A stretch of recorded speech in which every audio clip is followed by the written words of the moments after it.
When I arrived at my beach house that Friday afternoon, Emily was already on the terrace barking orders at 3 contractors like she owned the place. She did not greet me. She did not even turn her head when my Ford truck crunched onto the gravel driveway. She just raised her hand, pointing toward the kitchen, and shouted something about the tiles needing to arrive before Monday.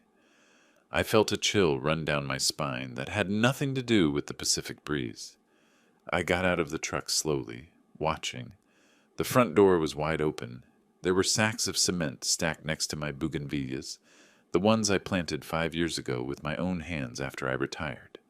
The sound of a drill pierced the air from somewhere inside the house. My house. The house I bought after 35 years of working double shifts in the coal mines of West Virginia. The house I paid for with my sweat after my wife died and left me with nothing but debts and broken promises. If you are enjoying this story, please like this video and subscribe to William's Revenge Stories for more real stories about family, dignity, and defending what is yours. Comment below where you are watching from. Emily finally saw me. She smiled. That smile that always made me nervous. Too wide, too perfect, like the actresses in soap operas. "Robert, so good you're here," she said, as if she were doing me a favor by acknowledging my presence on my own property.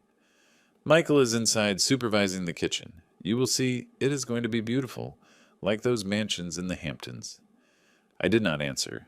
I walked toward the entrance, feeling my 68-year-old legs protesting with every step. I had driven 5 hours from the city specifically to rest, to listen to the waves, to be alone with my thoughts and my memories. I had dreamed of this week for months, planning every detail. The morning walks on the beach, the books I would read in the hammock, the silence I needed so much after an exhausting year. What I found inside took my breath away. The kitchen no longer existed, or rather, it half existed. The cabinets I installed 3 years ago had been ripped from the walls. The hardwood floor, which I had chosen with such care, was covered in dust and debris. The walls showed huge holes where my landscape paintings used to hang. The refrigerator was in the middle of the living room, unplugged, its door slightly open. The smell of dampness and fresh cement hit me like a slap in the face. "What is this?" My voice came out calmer than I expected, almost a whisper. Michael appeared from the hallway. My son, 42 years old, and still with that look of a boy waiting for Daddy to fix everything. Except now there was something different in his eyes, something hard like flint. "Dad, it is a surprise." "Well, it certainly is a surprise." He wiped his hands on his jeans, leaving gray dust marks. "We are remodeling. Emily and I decided it is time to modernize everything. This kitchen was already too old, too rustic. We need something more current." "You decided?" I repeated the word. It hung in the air between us, heavy as the cement in the sacks outside. Yes, and not just the kitchen. He walked toward the stairs, and I followed him, feeling my heart begin to beat faster. Do not forget to subscribe to William's Revenge Stories for more stories about family struggles and hard-earned wisdom. Like this video if you have ever had to defend what is yours. We went up. Each step felt heavier than the last. When we reached the second floor and he opened the door to the master bedroom, my bedroom, I had to hold on to the frame to keep from falling. The bed was gone. The cherry wood wardrobe that belonged to my grandfather, that hand-carved relic that had survived 3 generations, had been moved to who knows where. The walls were half-painted a mint green color I never would have chosen. There were tools everywhere, wires hanging from the ceiling, and a piercing smell of fresh paint that made me dizzy. Where is my bed? Where are my things? We put them in the small room at the end of the hall, temporarily. Michael did not even look at me. He was checking something on his cell phone, typing a message. "Do we need this master bedroom for something important?" "For what?" The question came out with more force than I intended. It was then that he said it, when he pronounced the words that would change everything. "Emily and I are moving here permanently with Linda, her mom, and David, her dad. They need a better place, and this house is big enough. We are making the bedrooms bigger, modernizing everything. It is going to be perfect for everyone, like a five-star resort. I stood motionless, paralyzed. The words bounced around in my head but failed to form a coherent thought. Moving in permanently with Emily's parents. This is my house, Michael. I know, Dad, but it is also family property. It is time you shared it. You have your apartment in the city. You do not need two properties. We do. Emily is tired of the city noise, the smog, everything. And Linda deserves to live her last years by the sea. She is 72 years older than you. Do you not think she deserves it? Do you not think about others? There was so much twisted logic in his words that for a moment he almost convinced me. Almost. Until I saw the expression on his face. That mixture of determination and something that looked dangerously like indifference. He was not asking for permission. He was informing me of a decision already made. You did not consult me because you knew I would say no. You have always been like this, Dad. Selfish with your things. You never think about your family, only yourself. The word pierced me like a knife. Selfish. Me, who worked until my hands shook with exhaustion. Me, who paid for his entire college tuition while he changed majors 3 times. Me, who lent him money for the down payment on his truck 2 years ago. Money he never paid back. Selfish. If you know someone whose family has abused them, share this video with that person. Sometimes we need to hear the stories of others to find our own courage. Comment below if you have ever had to set hard boundaries with your loved ones. I walked down the stairs slowly. Every step was a conscious effort not to shake, not to let myself fall. Emily was still outside, now on the phone, laughing. I heard her say something about finally having the space they always wanted, and that the old man will just have to get used to it. I went into what was left of the living room. I sat in the only armchair they had not moved, that navy blue recliner where I used to fall asleep on Sunday afternoons watching football games. I closed my eyes. I breathed. 1, 2, 3 deep breaths. When I opened them, my gaze fell on my briefcase, on the folder of vital documents I always carried with me. That folder where I kept all the important papers, deeds, wills, contracts, legal powers, everything perfectly organized and updated. Because after 35 years working underground in mines where life can change in a second due to a collapse, I learned it is better to be prepared. I took out my cell phone. I looked for a name in my contacts. Mr. Moore, my lawyer for 20 years.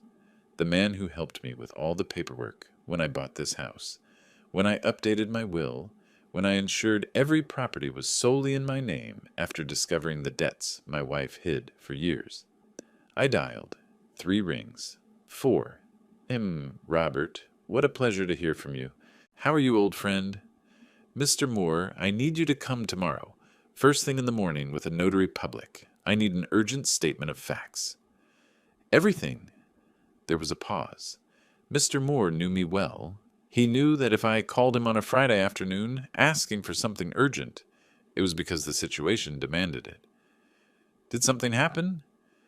Yes, I replied, looking toward the terrace where Emily was still laughing, oblivious to what was about to happen. But it is not going to happen anymore. I hung up. I put the phone away.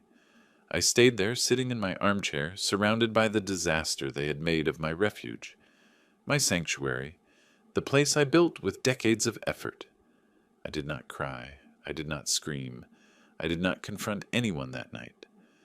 I just waited, because I had learned something in 68 years of life, working in the depths of the earth where a mistake costs you your life. Revenge served hot burns the one who serves it. But revenge served cold, with surgical precision.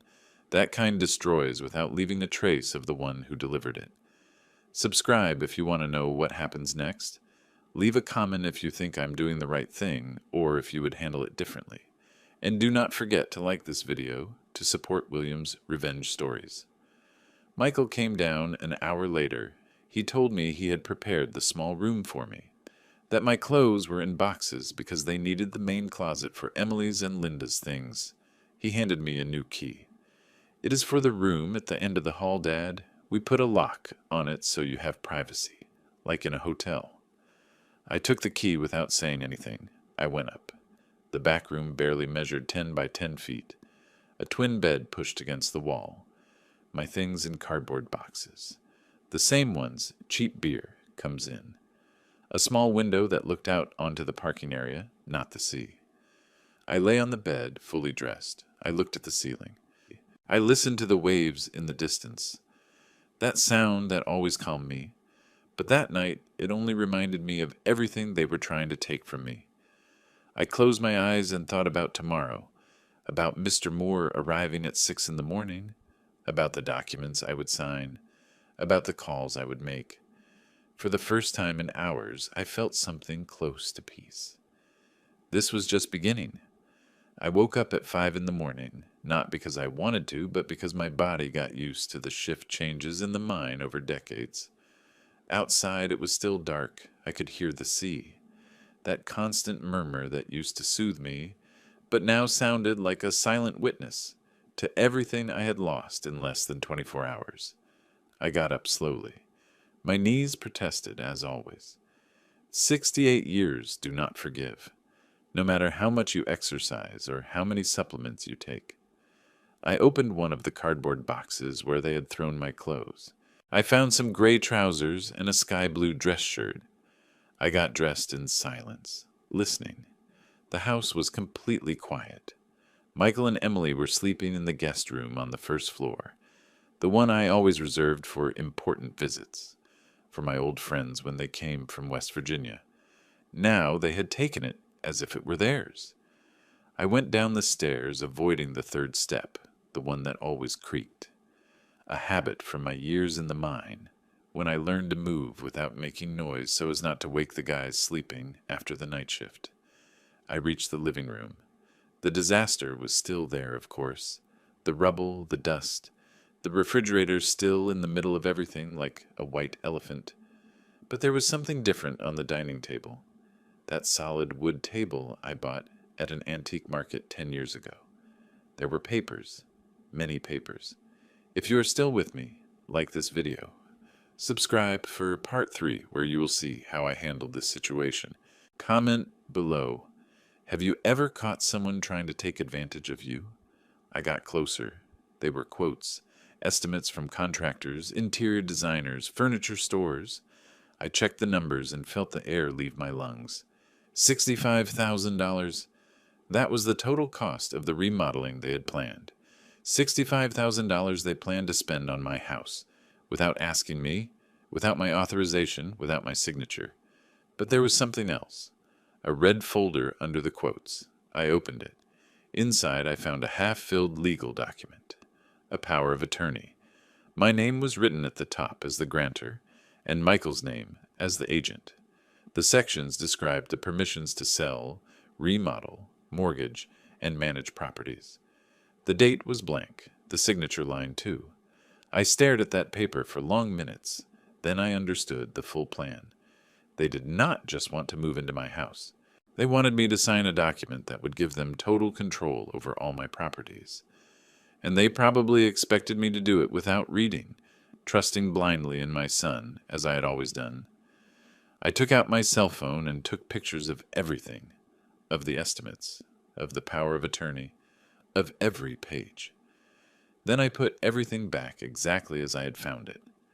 At 5:40, Mr. Moore arrived. I heard his Grand Cherokee pull up outside. I went out before he could knock on the door. The sky was beginning to light up with orange and pink tones over the ocean. It was cold. I wrapped myself in the jacket I had brought. "Good morning, Robert." Mr. Moore was 58, with perfectly combed gray hair and that serious expression of someone who has seen too many families destroyed by money. He was carrying a brown leather briefcase. "What happened, old friend?" I told him everything, every detail. While I spoke, he opened his briefcase and took out documents. The same documents I signed years ago when I decided that no one would ever control my life or my assets again. "Let me see if I understand correctly," Mr. Moore said when I finished. Your son and his wife started remodeling work on your property without your written consent.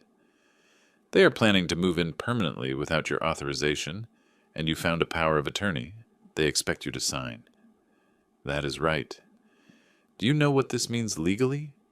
You tell me. It means they have committed trespassing, damage to private property without the owner's authorization, and possibly attempted fraud if they plan to make you sign that power under false pretenses. He took more papers out of his briefcase. Here I have the deeds. Everything is solely in your name. Neither Michael nor anyone else has any legal right over this house. I can file a report for dispossession and trespassing. If they do not leave voluntarily, the police can arrest them for invasion of property. Do it. Robert, think about it carefully. He is your son. I already thought about it all night. During every minute I spent locked in that little room, while they planned to steal what took me 35 years to build, my voice did not shake. Do it, Mr. Moore. Right now. He nodded. He took his laptop out of his briefcase. During the next hour, while the sun finished rising and the house remained silent, Mr. Moore drafted the documents. Statement of facts, notice of termination of bailment, and complaint for damage to private property, request for a precautionary measure to stop the work. Everything with the official seal, with the laws cited, with the deadlines established. I need a notary to certify this legally in front of them, I said. Today, this morning. I can make the calls. I have contacts at the courthouse. If I explain it is urgent, they can come before noon. No, I want it to be tomorrow at 6 in the morning, Saturday. Mr. Moore looked at me with that expression he reserved for his most determined clients. You want them to be woken up with the news, exactly like they ruined your vacation arriving without warning and destroying your house. You want them to feel that same invasion, that same lack of control. It can be done. But Robert, when this happens, there is no going back. Family relationships. There is no family relationship left to save, I interrupted him. That ended when my son called me selfish for not wanting to give away what took me a lifetime to earn, when his wife spoke of me as if I were a burden, when they planned to make me sign documents to take control of my properties away from me. Mr. Moore remained silent for a moment, then he closed his laptop. All right, I will make the calls. The notary and I will be here tomorrow at 6 sharp. I am also going to notify the construction company to stop all work immediately, or they will face legal charges. And I am going to request an inspection of the damages to calculate the compensation Michael will have to pay you. Compensation? For the material damages, the destroyed cabinets, the damaged floor, the walls. Everything has a cost. Legally, he is responsible for paying it. Something moved inside me. It was not joy. It was not satisfaction. It was simply the certainty that I was doing the right thing. That after a lifetime of putting myself at the back of the line, after years of sacrificing for others, I was finally choosing myself. Do it all. If this story is reaching you, please subscribe to William's Revenge Stories and like it. Share this video with someone who needs to hear this message. Comment below where you're watching from. I would love to know who is supporting the channel. Mr. Moore left at 7:30. I asked him to use the side entrance so Michael and Emily would not see him. I did not want them to suspect anything yet. I went back inside the house. I went up to the small room. I sat on the bed and waited. At 8, I heard movement downstairs. Steps, voices. Michael on the phone with someone, probably the contractors, giving instructions for the day. Emily laughing at something, the sound of the coffee maker. I went down at 8:30. When I entered the makeshift kitchen they had set up in a corner of the living room, Emily was pouring coffee into one of my favorite mugs, that blue ceramic one, with the crest of the West Virginia miners, which they gave me at my retirement ceremony. Good morning, Robert. Did you sleep well? She asked, without really looking at me, focused on her cell phone. Perfectly, I lied. Michael walked in. He was wearing a wrinkled shirt and that expression of someone who was fast asleep 5 minutes ago. Dad, I need to talk to you about something important. Tell me. We need you to sign some papers. It is to speed up the work. so the contractors can make changes without having to consult you on every detail. It is just a formality, but legally they need your authorization as the owner. There it was, the moment I had anticipated. I walked to the table where last night's papers were. Are you talking about this? I picked up the red folder. I opened it. I took out the blank power of attorney. Michael's expression changed for just a second, but I saw it. Surprise, discomfort. Then he tried to smile. Yes, exactly. It is just to make everything easier. Nothing to worry about. Nothing to worry about. I held the paper in front of him. This is not an authorization for construction, Michael. This is a full power of attorney, which would give you control over all my properties. To sell, mortgage, manage, everything. Dad, it is not like that. The lawyer said it was necessary for... What lawyer? Silence. Emily stopped looking at her cell phone. Michael froze. There is no lawyer, right? My voice remained calm, dangerously calm. You drafted this. You downloaded a template from the internet and thought I would sign without reading because I trust you. It is not like that. I am not going to sign anything, and I want the work to stop today. Dad, we already invested money in this. We already paid down payments. With what money, Michael? Tell me. With what money did you pay for $65,000 in renovations? His face went pale. How do you know that amount? Because unlike you, I do read the papers that are in my own house. If you are enjoying this real-life drama, subscribe to William's Revenge Stories for more stories about defending your turf. Like this video, if you believe we all deserve respect, especially from our family. Comment below what you think will happen next. Emily intervened. Her voice had lost all its sweetness. Robert, do not be so dramatic. We just want to improve the house, make it more modern, more livable. When Linda and my dad move in, they are going to need comforts. They cannot live in such an outdated house. No one is going to move here. That is not something you can decide alone. Yes, it is. It is my house. Emily slammed the mug on the table. You are incredibly selfish. You have 2 properties, and you refuse to share one. Linda is older than you. She has health problems and deserves to live in a decent place by the sea. Not in that little apartment in the city where she can barely breathe with the smog. Then buy Linda a house. We cannot afford a beach house. Not all of us were lucky enough to get properties when they were cheap. It was not luck. It was work. 35 years of work underground, breathing rock dust, risking my life on every shift. I turned around and went up the stairs. I could hear them talking downstairs, their voices rising, arguing about what to do now, about how to convince me. I did not care. I went into the small room, locked the door, sat on the bed, and looked at the ceiling. Tomorrow, at 6 in the morning, everything would change, and for the first time in a long time, I was going to be the one controlling that change. The rest of Friday passed in a tension so thick you could cut it with a knife. Michael and Emily spoke in low voices every time I appeared. The workers arrived at 10 in the morning, and Emily had to tell them to wait, that there was a small problem with the permits. The men stood outside smoking, looking at their phones, charging by the hour for doing nothing. I stayed in my room almost all day. I read, or at least I tried to. The words blurred on the page. My mind was elsewhere, going over every detail of what was to come. Mr. Moore had sent me a text message confirming everything. The lawyer and the notary would arrive exactly at 6 in the morning on Saturday. They would bring the notarized act and the criminal complaint, the cease and desist for the construction, and the complaint documents. All legal, all irreversible. This is just the beginning of this story. Subscribe to William's Revenge Stories to see what happens when the notary arrives.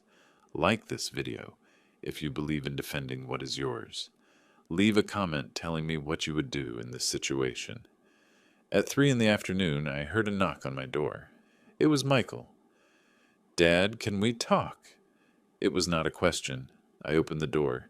He came in and sat on the only chair in the room, an old wooden chair that used to be in the garage. He looked tired, with dark circles under his eyes. I know you are upset, he began, and I understand. We should have consulted you before starting the work. That was a mistake. I stood leaning against the wall, waiting. But you have to understand our situation. Emily and I have been living in that small apartment for years. We cannot have children there. There is no space.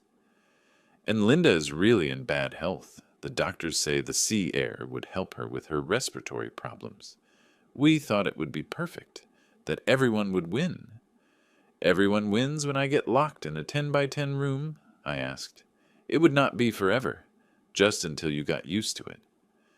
Then we could make a schedule, take turns. You come for a few months. We come for other months. It is my house, Michael. But it is going to be mine someday, right? When you are gone, this house is going to be my inheritance. Why not start enjoying it now? Those words hung in the air. When you are gone. As if he were just waiting for me to die to take what was mine. As if my life were just an obstacle between him and his plans. Get out of my room, I said quietly. Dad, just be reasonable. Get out now. He stood up. There was something in his eyes, something between frustration and contempt. He left without closing the door. I closed it behind him and locked it again. I barely slept that night. I went down at 8, made some chamomile tea, and went back up. From my window I could see Michael's Tacoma truck parked. The lights in the house were still on. I could hear their voices, muffled, constant. Planning. Always planning.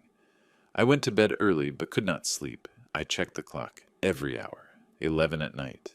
12. 1 in the morning. 2. At 3, I finally fell into a restless sleep, full of confusing images. My wife. The house when I bought it for the first time. Empty and full of possibilities. Michael when he was a boy, before he became this. Stay tuned for part 3, where you will see what happens when the lawyer arrives with the notary at 6 a.m. Subscribe now so you do not miss it. Like this video if you believe in protecting what you worked hard to get. Comment below with your thoughts on this family conflict.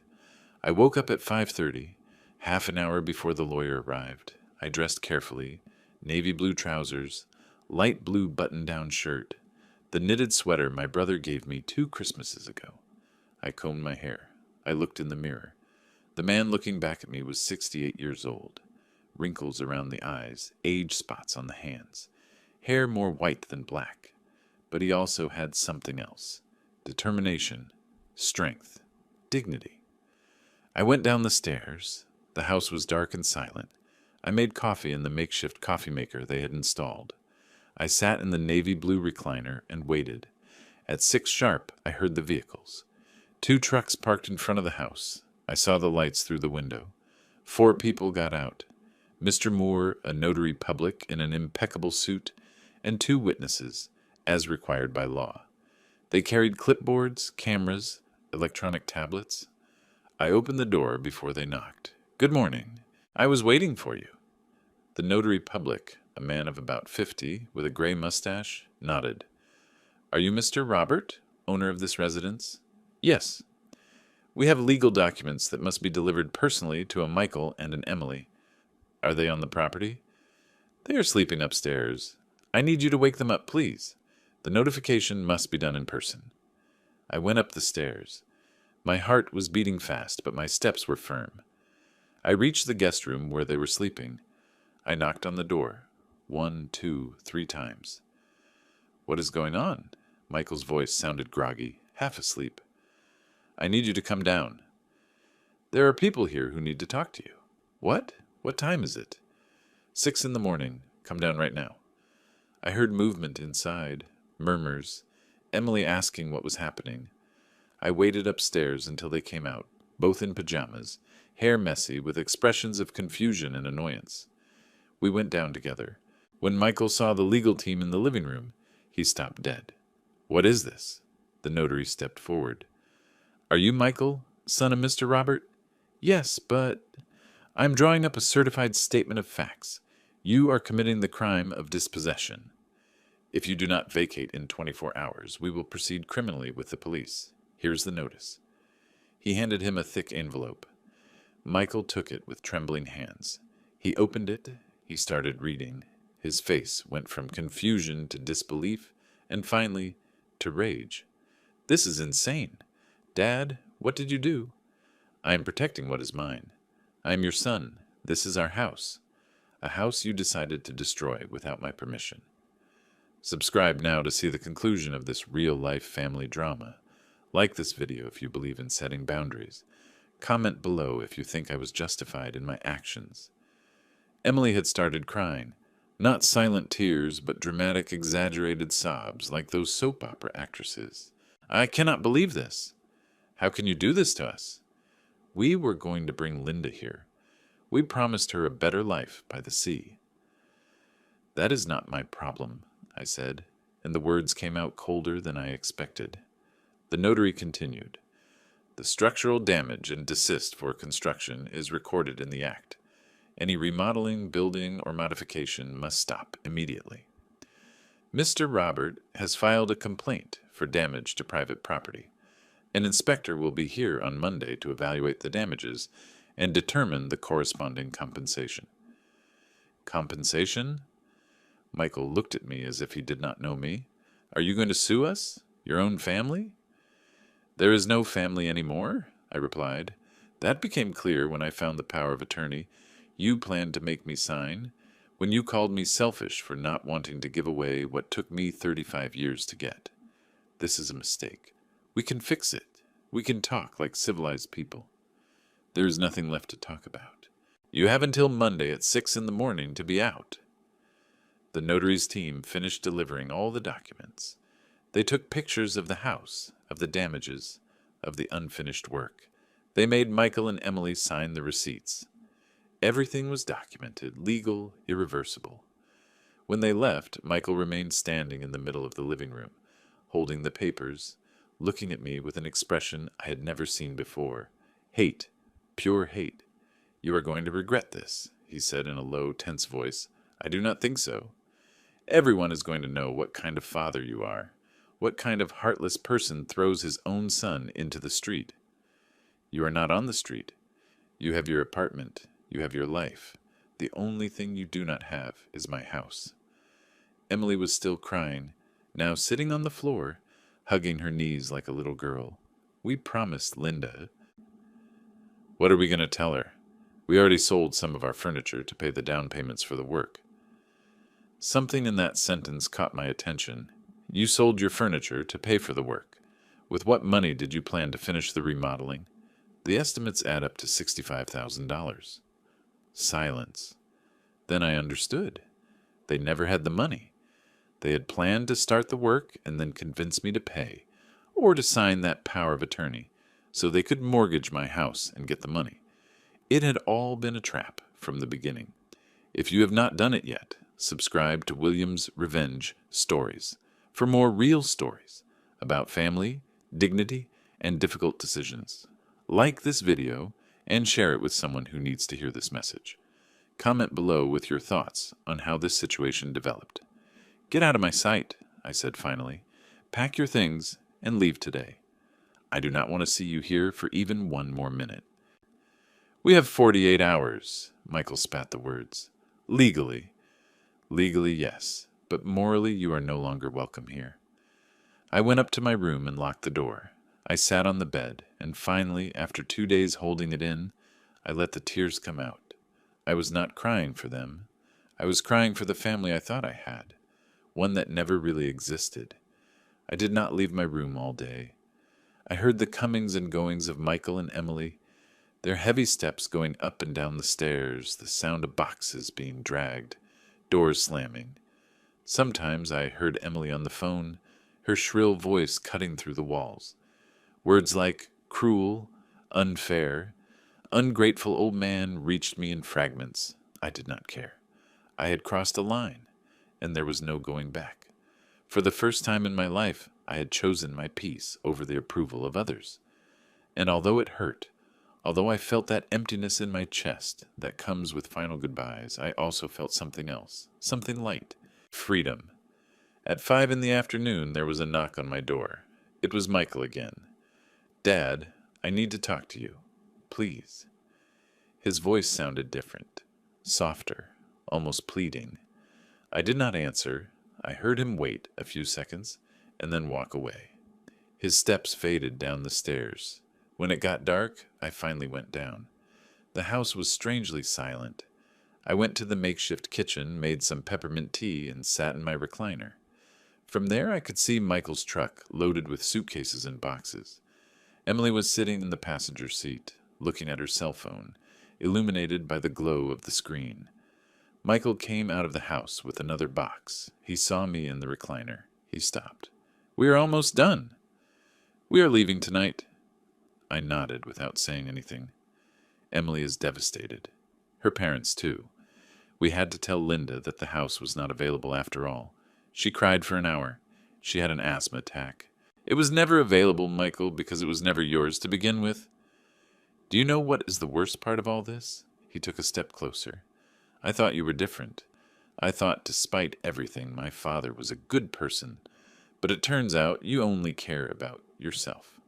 This is the most viewed story on Williams Revenge Stories this month. Subscribe now for more real stories that will inspire you to defend what is yours. Like and share this video if you believe in setting boundaries. Comment below with your own family struggle story. I only care about myself. I put the tea mug on the table. I worked double shifts for years to pay for your college. I lent you $10,000 for your truck that you never paid back. I paid for your wedding when you said you could not afford it. And now, because I do not let you steal my house, I am selfish. We were not stealing anything. We just wanted to share. Sharing is when you ask for permission. What you did was an invasion. Call it whatever you want. He lifted the box again. But do not think this is over. Everyone is going to know what you did. Your friends, the neighbors, the family. They are going to know what kind of person you are. Tell them whatever you want, Michael. The truth always comes to light. He left without saying another word. 10 minutes later, I heard the truck engine.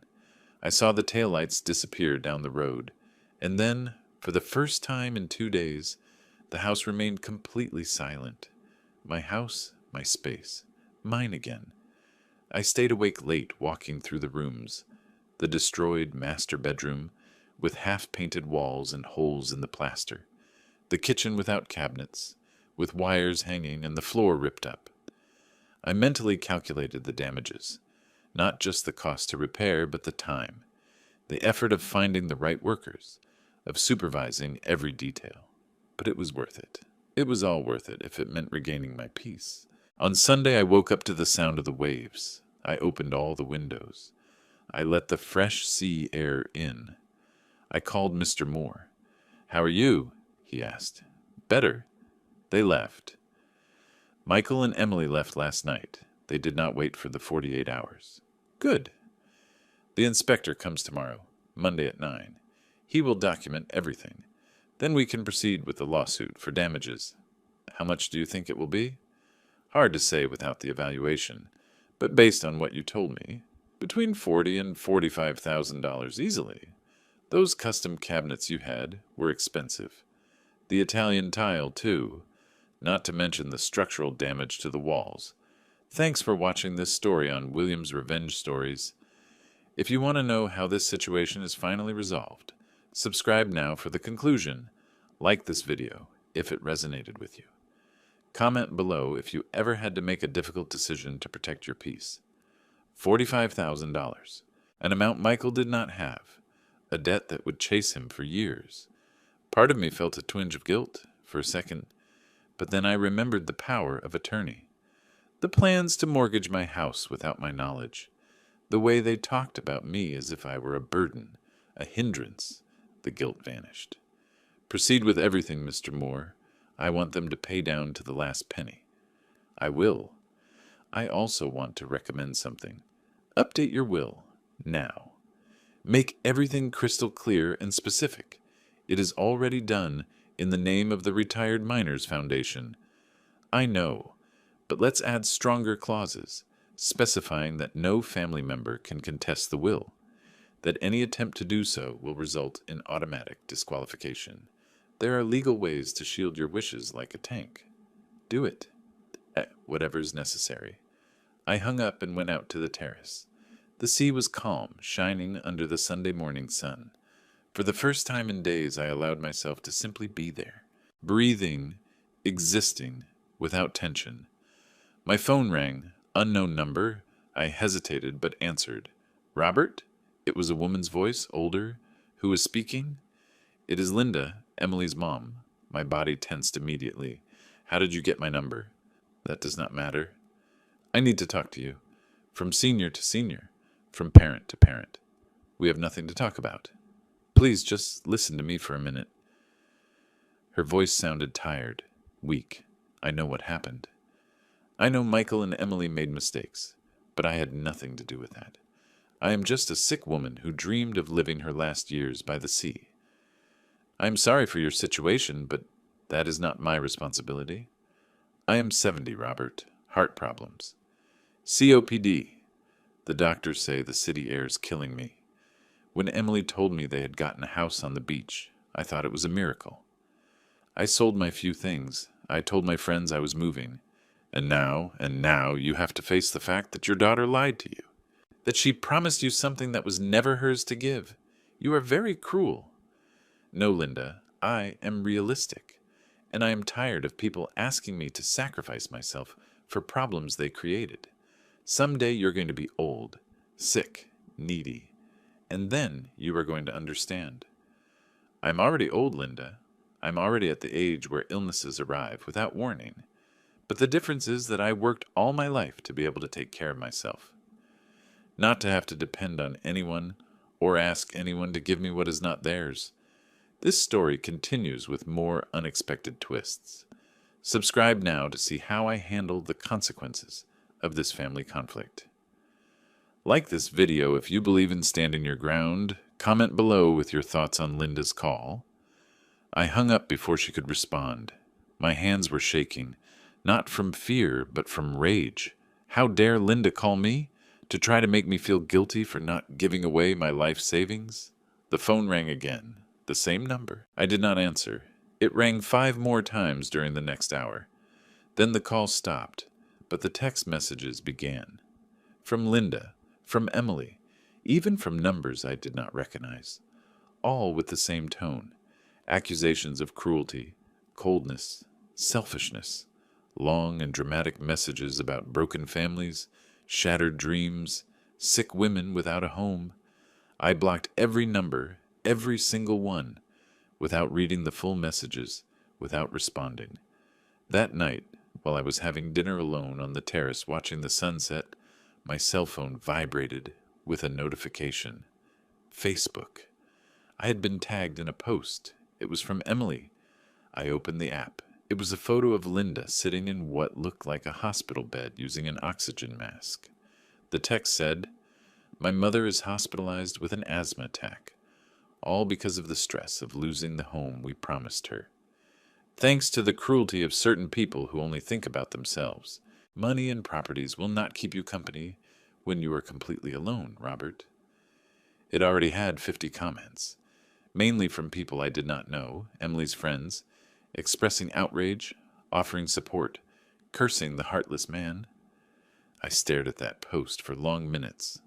Part of me wanted to reply, defend myself, explain everything, but then I remembered something a buddy from the mine told me once. People who need to create public drama are the ones who have no valid private arguments. I closed the app without commenting, without liking, without sharing, without replying. Absolute silence, because I knew something Emily still did not understand. The truth does not need to shout to be heard. It just needs time and patience, and I had both. On Monday at 9 sharp, the inspector arrived. He was a man of about 40, thin with thick glasses and a tablet in his hand. He introduced himself as Engineer Adrian, state certified. He had a professional camera hanging from his neck and a tape measure on his belt. If you are still watching, thank you for your support. Please subscribe to William's Revenge Stories for the conclusion of this story. Like this video if you believe in defending what is yours. Comment below if you would have handled this situation differently. Good morning, Mr. Robert. I am here for the damage assessment. I let him in. I watched as he went through every room with an almost obsessive meticulousness. He took photos from multiple angles. He measured every hole in the walls. He checked exposed electrical wires. He took notes non-stop on his tablet. He spent more time in the kitchen. He ran his fingers along the edges where the cabinets had been ripped out. He inspected the water and gas connections left exposed. He took out a moisture meter and ran it over the walls. There is structural damage here, he said, pointing to a corner.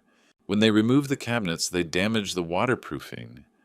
There's already moisture seeping in. This is going to require specialized work. How bad is it? If it is not treated soon, in 6 months, you are going to have mold all over this wall. And repairing mold is 3 times more expensive than preventing the leak. He continued to the master bedroom. The damage there was even more obvious. The walls were not only half-painted, but they had removed parts of the plaster to modernize, according to Michael's plans. There were areas where bare, vulnerable, porous brick could be seen. Do you have the original invoices for the materials you installed? Engineer Adrian asked. Yes, I have everything filed. Perfect. That will help me calculate the exact replacement cost. We spent 3 full hours on the inspection. When he finished, Engineer Adrian sat with me at the dining table and opened a document on his tablet. I'm going to be honest with you, Mr. Robert. The damage is considerable. It is not just a matter of reinstalling what they removed. There is structural damage that needs to be repaired first. Moisture leaks, dangerously manipulated electrical connections, gas pipes installed that violate building code. Give me a number. $45,000. That is my conservative estimate to repair everything to its original state. I felt like I had been punched in the stomach. $45,000. More than double what Mr. Moore had estimated. Are you sure? Completely. And that is without counting the cost of the additional inspections the municipality is going to require now that structural damage was documented. It could easily go up to $50,000. The conclusion of this story will surprise you. Subscribe to William's Revenge Stories to see how it all ends. Like this video if you believe in justice. Comment below with your thoughts on the damage assessment. $50,000. Michael could never pay that. He worked in sales, earned decently, but lived on the edge, always spending more than he had. This would ruin him financially for years. I'm going to send the full report to your lawyer today, continued Engineer Adrian, with all the photographs, measurements, and cost breakdown. If you are going to proceed legally, this is solid evidence. After he left, I called Mr. Moore. $50,000, I said when he answered. There was silence on the other end. It is much more than we thought. I know. Robert, I need to ask you something important. Do you really want to go all the way with this? $50,000 is an amount that could financially destroy Michael. We are talking about wage garnishments, affecting his credit history for years. Are you asking me to forgive him? I am asking if you are prepared for the consequences, not just for him, but for you. This is going to become public. There will be a trial. It will be in public records. People are going to have opinions. Let them opine? All right. Then we will proceed. I will file the lawsuit this week. Michael will be notified in about 10 days. I hung up and went for a walk on the beach. The sun was high, burning. I walked for an hour, letting the water lap at my feet, feeling the hot sand under my soles. I tried to sort my thoughts, my emotions, but everything was a whirlwind. Was I being cruel? Probably. Was I being fair? Absolutely. When I returned to the house, there was a car parked outside, a blue sedan. I recognized it immediately. It was Frank, my best friend of 30 years, my buddy from the mine. He was sitting on the terrace, waiting. He was 70 years old, hair completely white, cut military style, and that look of concern I knew so well. Frank, what are you doing here? I heard what happened. Well, part of the story at least. Emily has been posting all over Facebook, and you know how this is. Everyone is talking. I sat next to him. What is she saying? that you kicked your son out into the street, that your daughter-in-law's mom is hospitalized because of the stress, that you preferred to have your house empty than to have your family close. He paused. But I know you, and I know that if you reached this point, it is because you had your reasons. I told him everything, every detail. The work without permission, the power of attorney, the plans to mortgage my house, the way they spoke to me, everything. Frank listened without interrupting, nodding occasionally. When I finished, he sighed deeply. You did the right thing. Do you think so? Robert, I've seen you for 30 years sacrifice yourself for that boy. You paid for his education, his debts, his wedding, and now they wanted your house. Where does it end? When is it enough? But he is my son, and you are his father, not his personal bank, not his property. You have the right to have boundaries. People hate me on social media. People on social media hate everything. Tomorrow they will be outraged by something else, but you have to live with your decisions, not them. Thanks for watching William's Revenge Stories. This story concludes in our next video. Subscribe now to see the powerful ending. Like this video if it resonated with you. Comment below with your thoughts on family conflict and forgiveness. Frank stayed all afternoon. We made coffee, ate the cookies he had brought. We talked about everything and nothing. His grandkids, my plans to fix the house, the new series we were both watching on Netflix. When he left at sunset, he hugged me tight. You are not alone in this. Remember that. That night I checked Facebook again. Emily's post now had 200 comments. It had gone viral in our local circles. People sharing stories of families destroyed by greed, comparing my case to others, opining without knowing the facts. There were even screenshots circulating. Someone had found my profile and shared my photo, my full name. The comments on those posts were worse. Bitter old man. I hope he dies alone. That is the face of evil.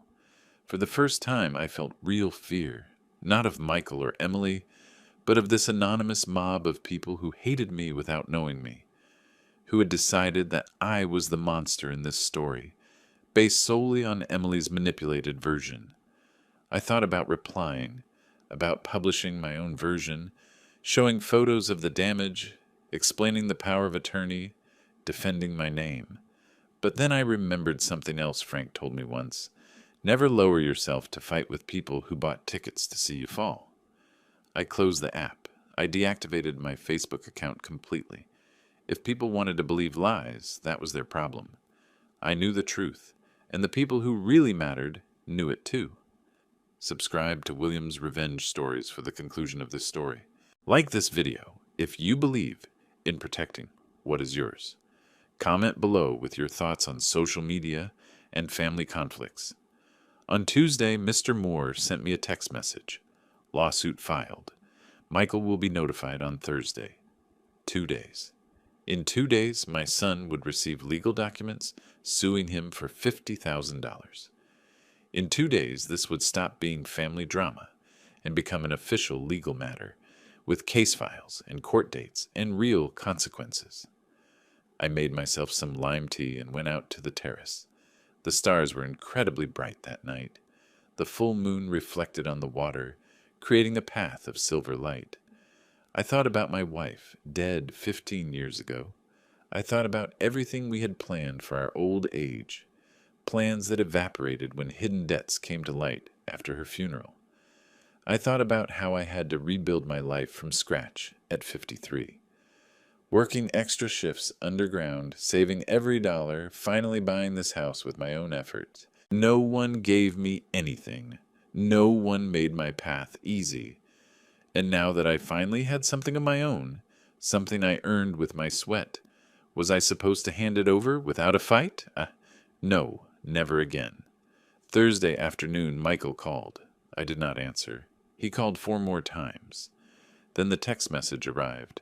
I received the lawsuit. I cannot believe you went this far. $50,000, Dad.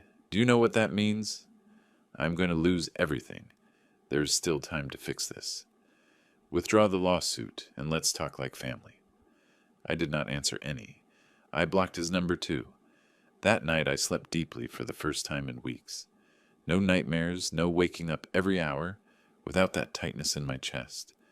Because finally I had understood something fundamental. Choosing myself did not make me a bad person, it made me free. The following week was strangely quiet. No calls, no messages, no drama. It was as if after the lawsuit, everyone had understood that there was no turning back. Or maybe they were just regrouping, planning their next move. I hired a construction company to begin repairs. The foreman, a man named Vince, about 60 years old, with huge hands and a raspy voice, inspected the damage and whistled softly. Whoever did this had no idea what they were doing. "Look here!" They cut a live wire without even turning off the breaker. They could have caused a fire. How long will it take to fix everything? 6 weeks minimum, maybe 8. We have to wait for the county to approve structural repair permits before we can start with the cosmetic stuff. Go ahead, do what you have to do. This story concludes in the next video. Subscribe to William's Revenge Stories to see how it all ends. Like this video if you believe in defending what is yours. Comment below with your thoughts on Michael's lawsuit. The workers arrived the following Monday. The sound of drills and hammers filled the house again, but this time it was different. This time I was in control. This time every decision went through me. Vince consulted me on everything. The paint color, the style of the cabinets, the type of ceramic for the floor. I showed him photographs of how it was before, and he promised to leave it better than the original. It is going to be beautiful, Mr. Robert. You will see. 2 weeks after filing the lawsuit, Mr. Moore called. Michael wants to negotiate. Negotiate what? He's offering to pay $15,000 if you withdraw the lawsuit. He says that is all he can get, that he had to borrow from a bank to gather those $15,000. The debt is $50,000. I know, but he argues he has no more, that if you insist on the full amount, he will have to file for bankruptcy. That is not my problem. Legally, no, but, Robert, I need you to understand something. If he files for bankruptcy, you will not see a cent. Instead, if you accept the $15,000 now, at least you recover something. It is not about the money, Mr. Moore. It was never about the money. I know, but I had to present the offer. It is my obligation as your lawyer. Tell him no. Either he pays the full $50,000, or we see each other in court. There was a long pause. All right, I will communicate your decision. After hanging up, I sat thinking. $15,000. It was more than I honestly expected Michael could gather. He had probably borrowed from everyone he knew, pawned things, made desperate financial maneuvers. But accepting that amount would be like saying what he did was okay. That with a little money he could buy forgiveness, erase the invasion, the disrespect, the plans to steal control of my life. No, this was about more than money. It was about dignity. 3 days after rejecting Michael's offer, Frank came to visit me again. This time he brought Harvey, another friend from the mine, a robust man of 66 years with the energy of someone of 40. I came to see how the repairs are going, Harvey said, inspecting the kitchen. It looks good, professional. Vince and his team are excellent. We sat on the terrace with coffee. Harvey looked at the sea for a long moment before speaking.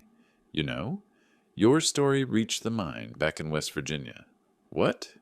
The young guys are talking about you. At first, many believed the social media version, but then some of those who worked with you started talking about what you were really like. Your work ethic, your dedication, the years you sacrificed. And what do they say now?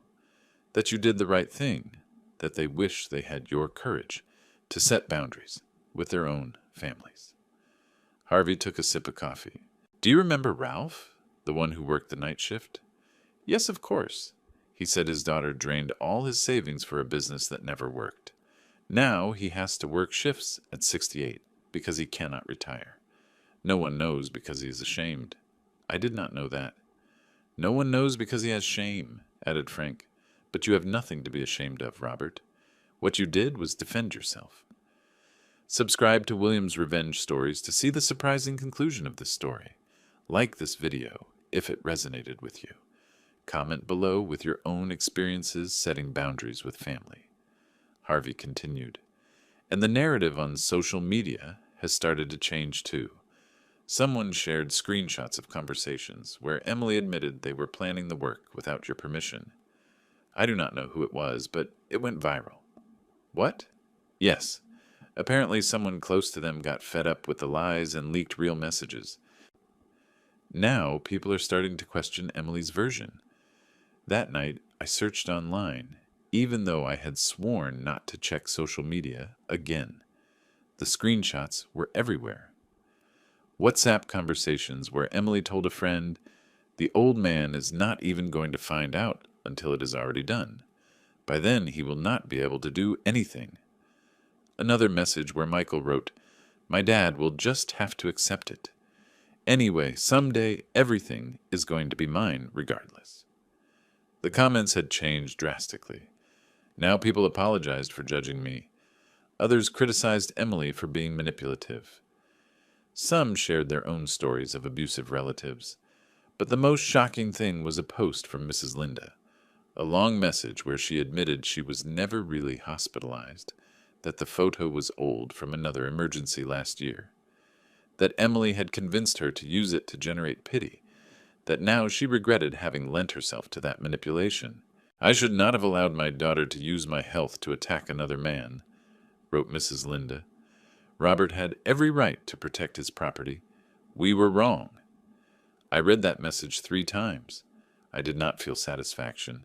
I did not feel victory. I just felt a deep tiredness.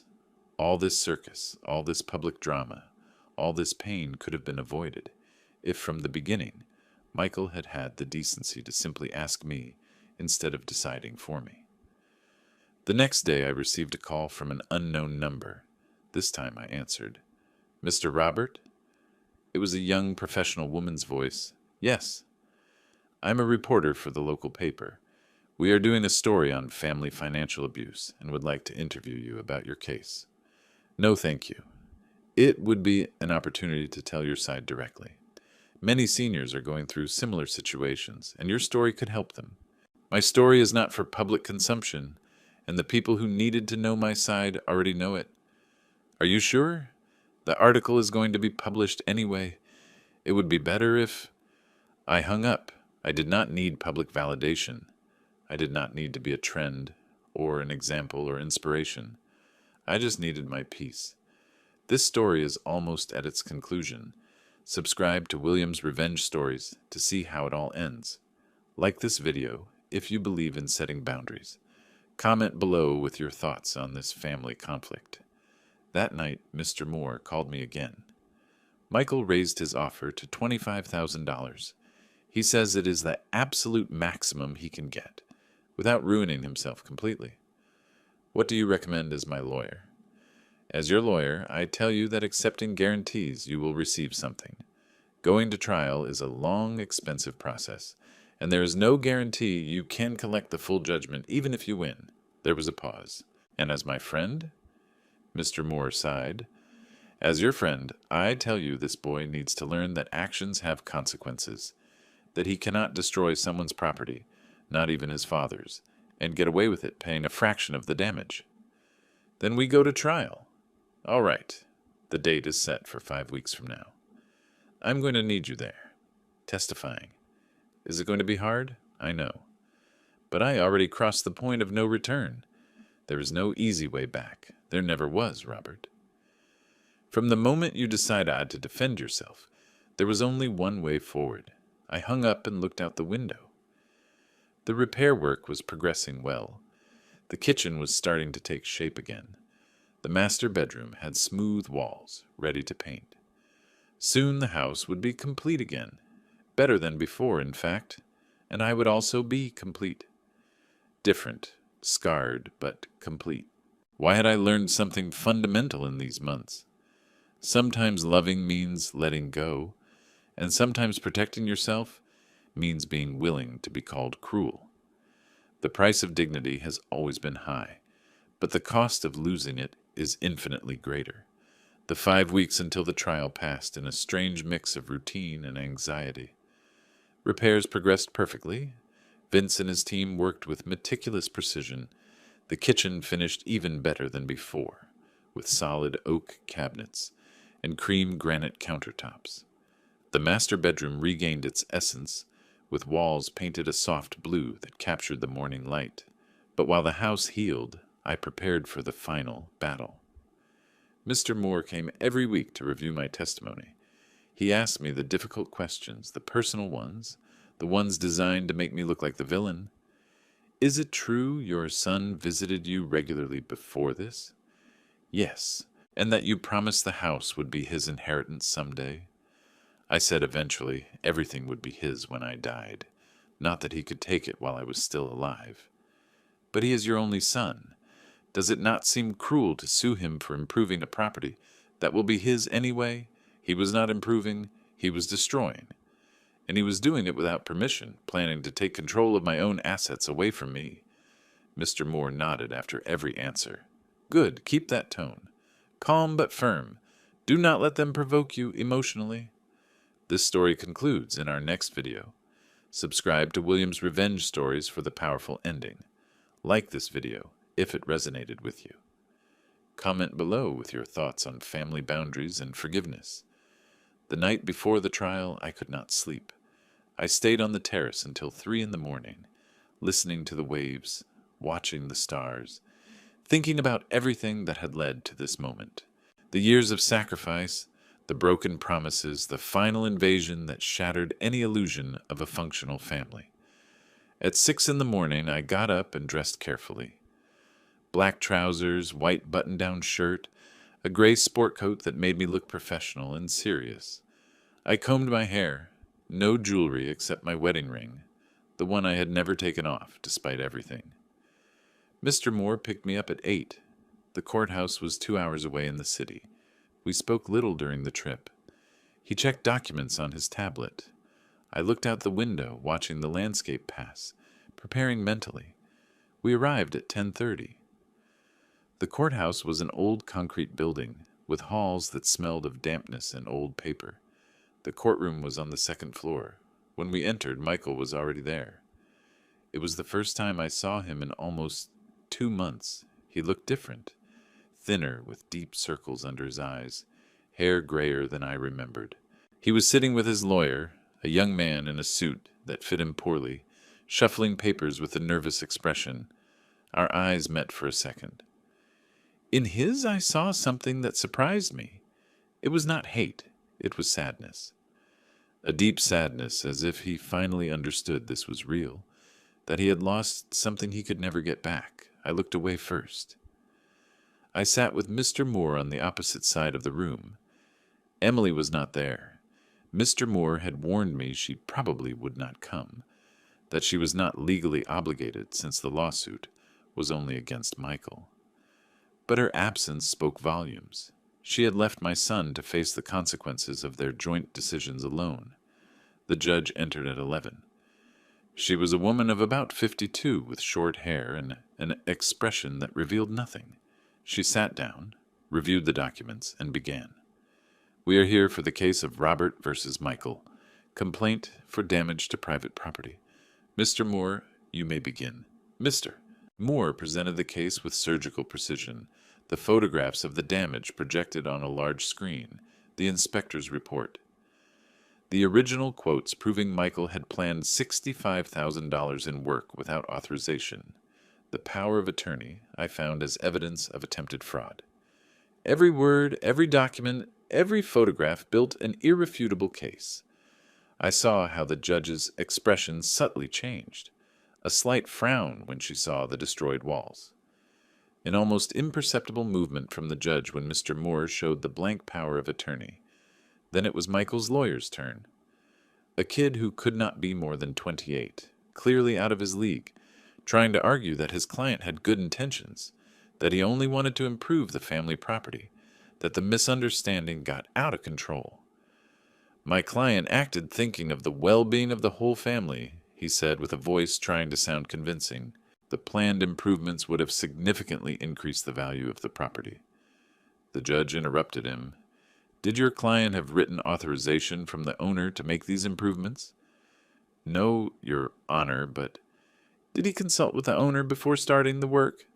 The young lawyer hesitated. Family circumstances are complex. Answer the question, yes or no. No, Your Honor. Continue. The young lawyer tried to shift the focus to talk about broken family relationships, generational misunderstandings about how a father was destroying his son out of pride. But every argument sounded more desperate than the last. If you want to hear the judge's final verdict, subscribe now so you do not miss it. Like this video if you believe in protecting what you worked hard to get. Comment below with your thoughts on this family conflict. Then it was my turn to testify. I approached the stand, put my hand on the Bible, and swore to tell the truth. I sat down, breathed deep. I looked at the judge, avoiding Michael's eyes. Mr. Moore asked me the questions we had practiced. I told him the whole story, how I bought the house, how much it cost me, what it meant to me, how I arrived to find unauthorized work. The conversation with Michael where he informed me they were moving in permanently, the power of attorney they planned for me to sign. My voice did not shake. I did not cry. I presented the facts with the same professional clarity I used in the mine when reporting a critical zone assessment. Then it was Michael's lawyer's turn to cross-examine me. Mr. Robert, is it true your son visited you frequently before this incident? Yes, every 2 or 3 months. And that you had a good relationship? I thought so. Now I see I was wrong.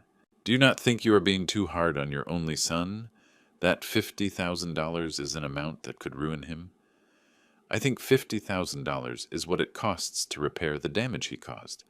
I did not choose that amount. His actions chose it. But he is your son. And this is my house, a house I bought with 35 years of work.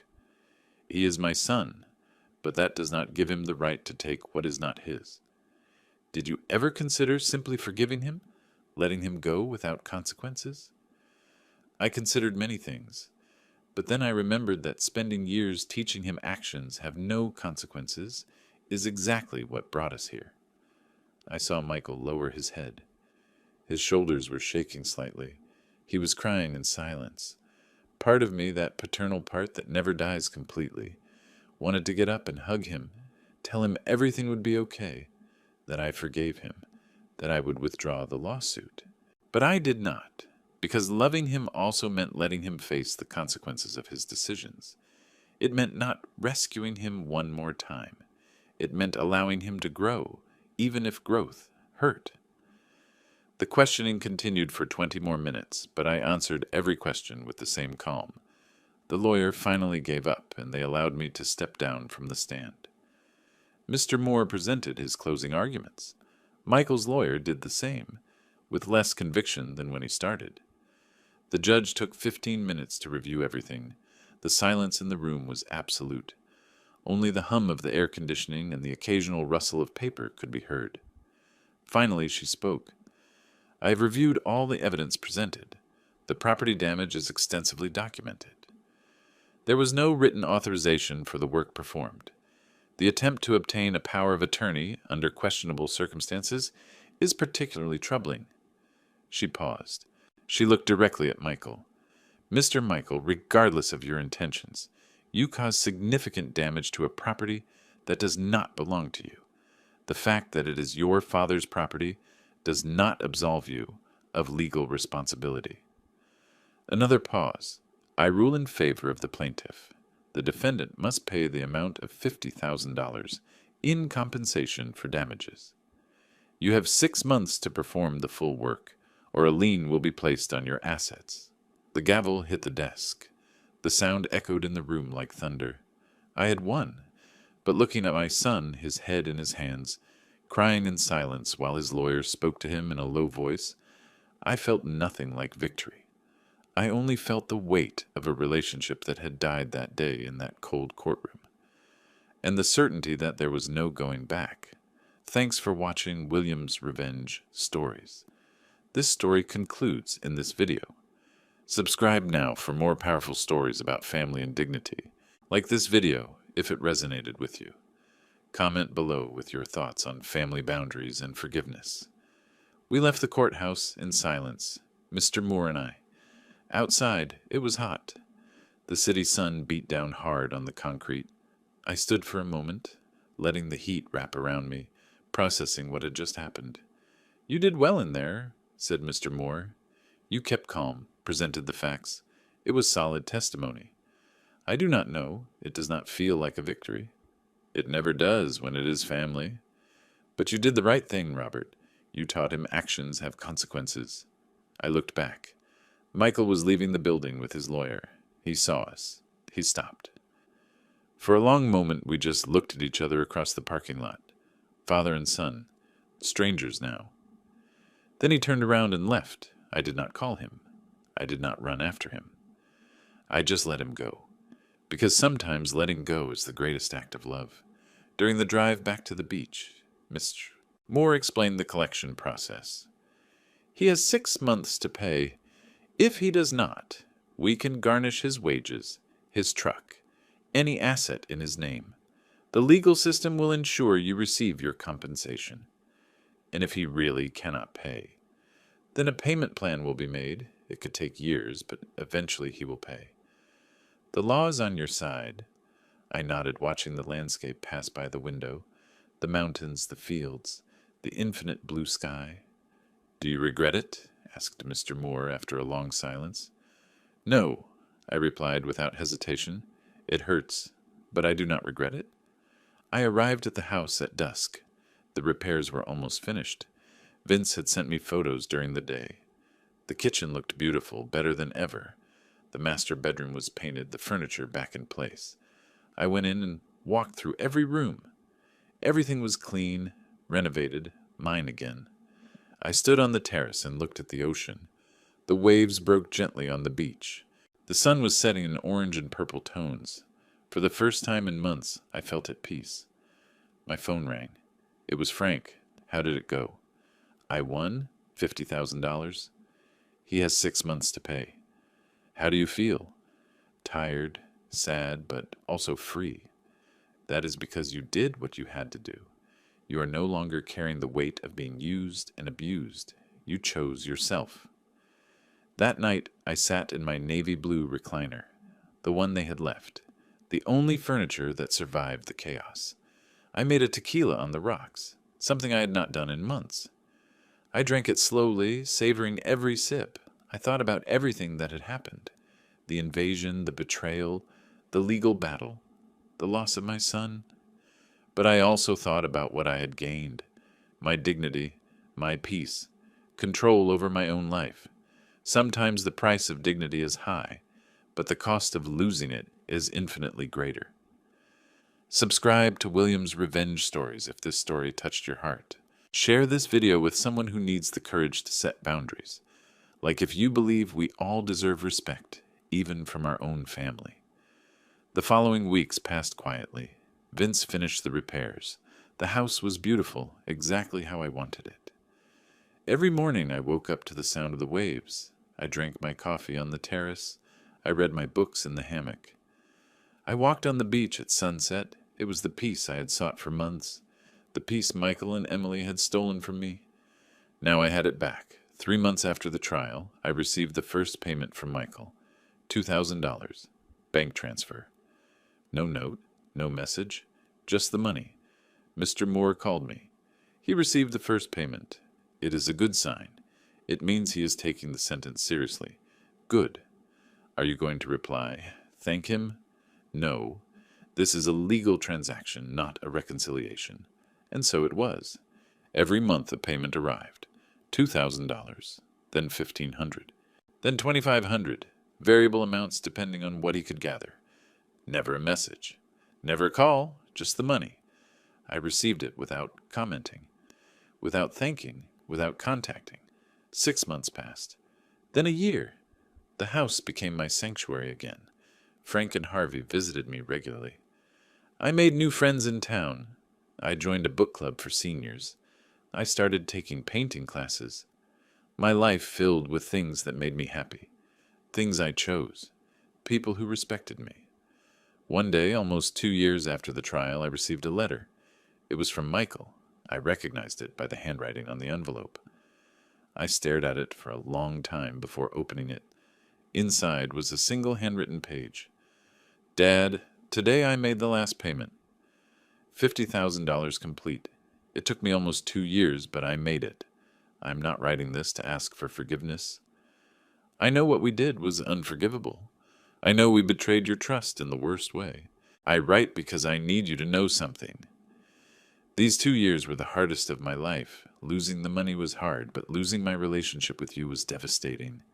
Emily and I divorced 6 months ago. Turns out, when things got tough, when I really needed support, she was not there, just like I was not there for you. Now I understand what you were trying to teach me. That actions have consequences. That respect is not optional, not even in family. That having rights to something in the future does not give you rights to it now. I do not expect you to forgive me. I do not expect us to have a relationship again. I just wanted you to know I finally understood. You were the best father you could be. I was the son who failed you. I hope your beach house brings you all the peace you deserve. Michael, I read the letter 3 times. I cried.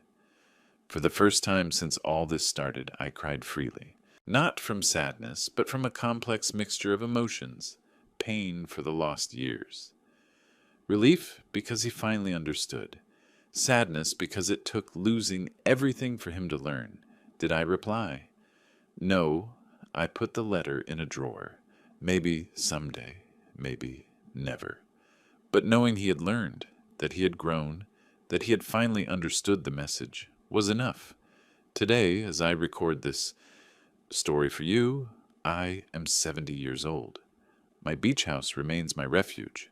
My friends still visit me. My life is full of peace and purpose. Do I regret suing my son? No. Does it hurt to have lost that relationship? Every day. Would I do it again? Without hesitation, because I learned something fundamental. Loving yourself is not selfishness, it is survival. Setting boundaries is not cruelty, it is self-respect.